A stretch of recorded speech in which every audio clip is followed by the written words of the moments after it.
Assalamualaikum warahmatullahi wabarakatuh. Kami kelompok 11 ingin menjelaskan materi tentang pembinaan akhlak dalam kehidupan.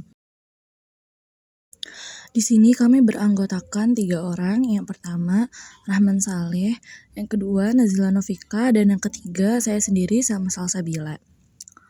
Selanjutnya, saya ingin menjelaskan apa pengertian dari akhlak.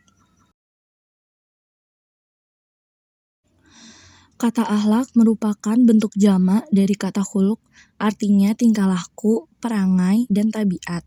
Sedangkan menurut istilah, akhlak adalah daya kekuatan jiwa yang mendorong perbuatan dengan mudah dan spontan tanpa dipikir dan direnungkan lagi. Dalam pandangan Islam, akhlak merupakan cermin dari apa yang ada dalam jiwa seseorang. Karena itu, akhlak yang baik merupakan dorongan dari keimanan seseorang. Sebab keimanan harus ditampilkan dalam perilaku nyata sehari-hari. Akhlak yang baik pada dasarnya adalah akumulasi dari akidah dan syariat yang bersatu secara utuh dalam diri seseorang. Karakteristik akhlak terbagi menjadi 7. Yang pertama, ada moral yang beralasan serta dapat dipahami. Yang kedua, moral universal. Yang ketiga, kesesuaian dengan fitrah manusia. Yang keempat, memperhatikan realita. Yang kelima, moral Saya positif. Rahman Yang Saleh akan keenam, melanjutkan komprehensivitas. Dan yaitu yang ketujuh, akhlak keseimbangan hidup dan terbagi menjadi tawazun atau dua. tawazun. Apa sih akhlak yang terbagi menjadi dua menurut uh, Islam? Dalam Islam, akhlak terbagi menjadi dua, yaitu akhlak terpuji atau akhlak mahmudah. Akhlak terpuji adalah perilaku dan sikap yang disukai dan dianjurkan dalam Islam. Berikut beberapa contoh akhlak terpuji, antara lain kejujuran, as-sidq, berbicara dan bertindak dengan jujur serta tidak menipu atau berbohong. Kemudian ada amanah, kepercayaan. Apa sih amanah?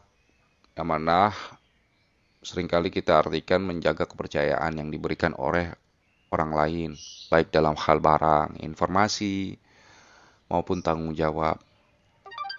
Menjaga informasi seperti menjaga rahasia yang diberikan kepada orang, pada kita, dari orang atau untuk kita, ataupun untuk sebagainya.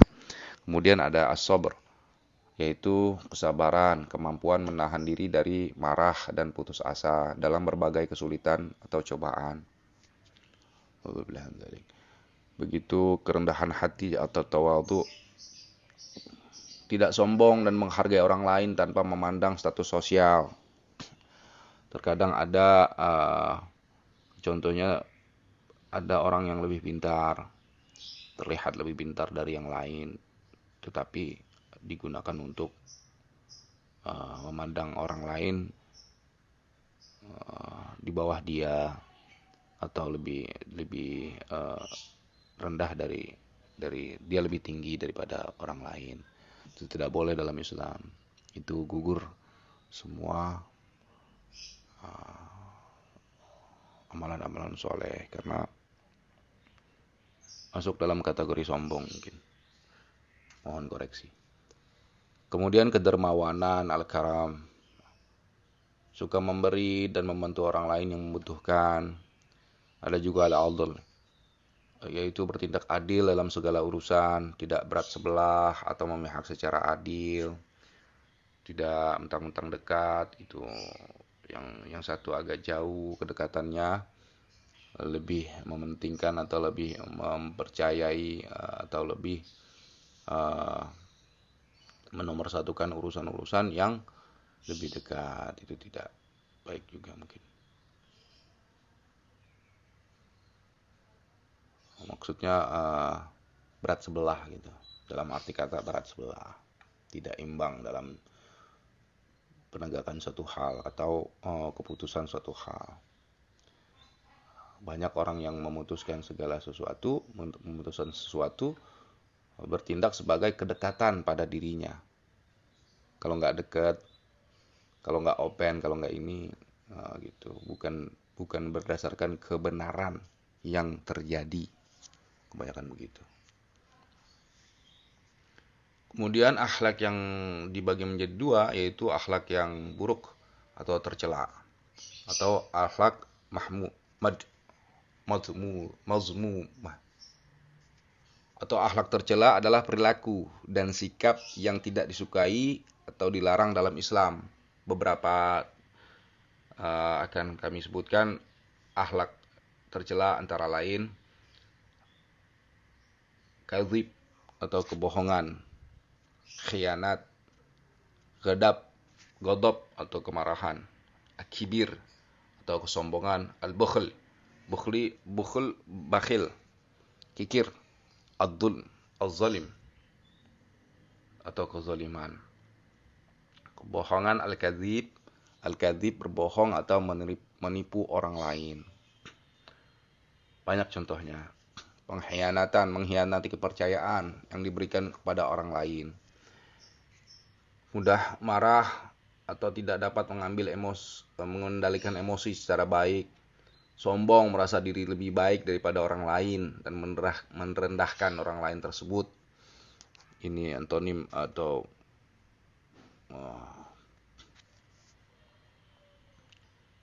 tidak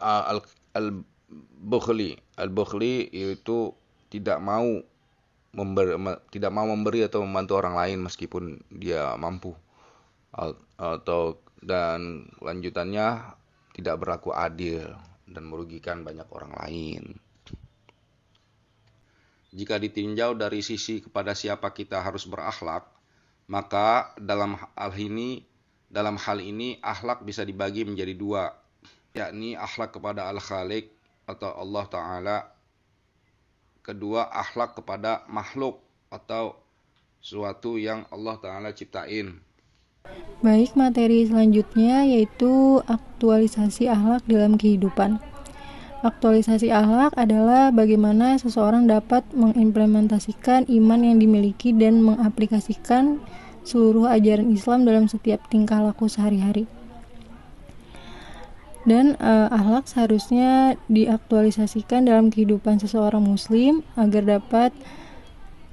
dalam kehidupan sehari-harinya mendapatkan ridho dan petunjuk dari Allah, sehingga dalam menjalani hari-hari tidak terkendala yang berarti.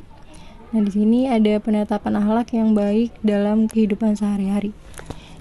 Yaitu yang pertama ada akhlak kepada Allah. Yang kedua, akhlak kepada Rasulullah. Yang ketiga, ada akhlak terhadap diri sendiri. Yang keempat, ada akhlak kepada keluarga. Selanjutnya, akhlak terhadap sesama manusia. Dan yang terakhir, akhlak terhadap sesama makhluk. Yang pertama, ada akhlak kepada Allah. Mengentauhidkan Allah ada di surat Al-Ikhlas ayat 1-4. Tidak berbuat musyrik kepada Allah ada di surat Luqman ayat 13. Selanjutnya, akhlak terhadap Rasulullah. Mengikuti dan menjalankan sunnahnya ada di surat Al-Imran ayat 30. Meneladani akhlaknya ada di surat Al-Ahzab ayat 21. Akhlak terhadap diri sendiri, yaitu sikap sabar ada di surat Al-Baqarah ayat 153. Sikap syukur ada di surat Ibrahim ayat 7. Sikap amanah atau jujur ada di surat Al-Ahzab ayat 72. Selanjutnya, akhlak kepada keluarga. Birrul waliyadin, berbakti kepada kedua orang tua, ada di surat An-Nisa ayat 36. Membina dan mendidik keluarga ada di surat At-Tahrim ayat 6. Akhlak terhadap sesama manusia. Merajut ukhuwah atau persaudaraan, surat Al-Hujurat ayat 10. Ta'awun atau saling tolong-menolong, ada di surat Al-Maidah ayat 2. Dan yang terakhir, ada akhlak terhadap sesama manusia. Tafakur, memperhatikan dan merenungkan ciptaan alam semesta, ada di surat Al-Imran ayat 190. Memanfaatkan alam ada di surat Yunus ayat 101.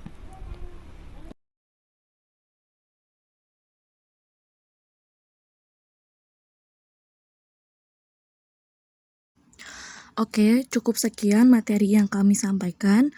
Kurang dan lebihnya mohon maaf. Wassalamualaikum warahmatullahi wabarakatuh.